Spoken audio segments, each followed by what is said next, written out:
श्री शिवाय नमस्तुभ्यम।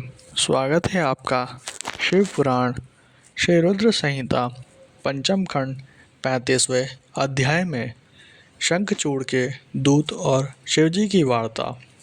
संत कुमार जी बोले, हे व्यास जी, जब इस प्रकार देवताओं की सेना लेकर भगवान शिव और राक्षसों की सेना के साथ असुरराज शंखचूड़ अपने अपने निवासों को छोड़कर युद्ध करने के लिए यात्रा करते करते रास्ते में रुक गए और दोनों सेनाएं कुछ ही दूरी पर रुकी थी, तब दैत्यराज शंखचूड़ ने अपने एक दूत को संदेश देकर भगवान शिव के पास भेजा।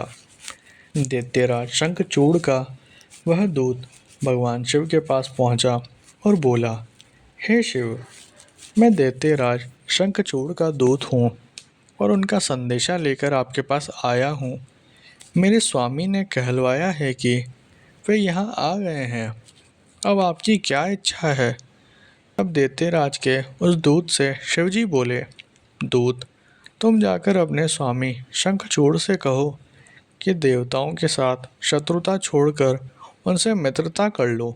उनका हड़पा हुआ राज्य उन्हें वापस कर दो और तुम सुखपूर्वक अपने राज्य पर शासन करो। दैत्यराज से कहना कि वह शुद्ध कर्मी महर्षि कश्यप की संतान है। उन्हें ऐसा करना शोभा नहीं देता, इसलिए वह समय रहते मेरी समझाई हुई बात को समझ जाए, अन्यथा इसके परिणाम दानवों के लिए बहुत घातक हो सकते हैं। भगवान शिव के इस प्रकार के वचन सुनकर वह दूत पुनः बोला, हे देवादिदेव, हालांकि आपकी बातों में कुछ सच्चाई है, परंतु क्या हमेशा हर बात में असुर ही गलत होते हैं? देवता हमेशा सही होते हैं? उनकी कभी कोई गलती नहीं होती? आपके अनुसार सारे दोष असुरों में हैं, जबकि वास्तविकता में ऐसा बिल्कुल भी नहीं है। दोष केवल असुर में ही नहीं, देवताओं में भी है। मैं उनका पक्ष लेने वाले आपसे पूछता हूँ कि मधु और केटप नामक दैत्यों के सिरों को किसने काटा?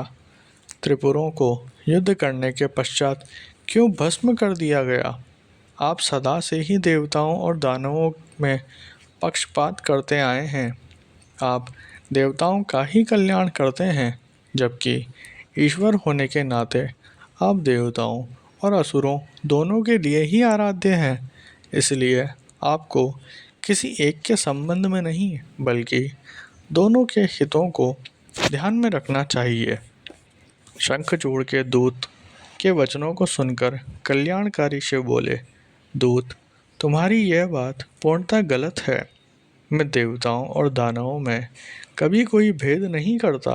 मैं तो सदा से ही अपने भक्तों के अधीन हूँ।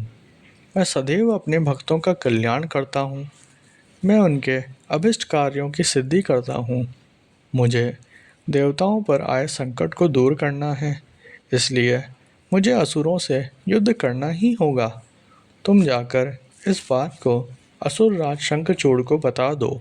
यह कहकर भगवान शिव चुप हो गए और वह दूत अपने स्वामी शंखचूड़ के पास चला गया।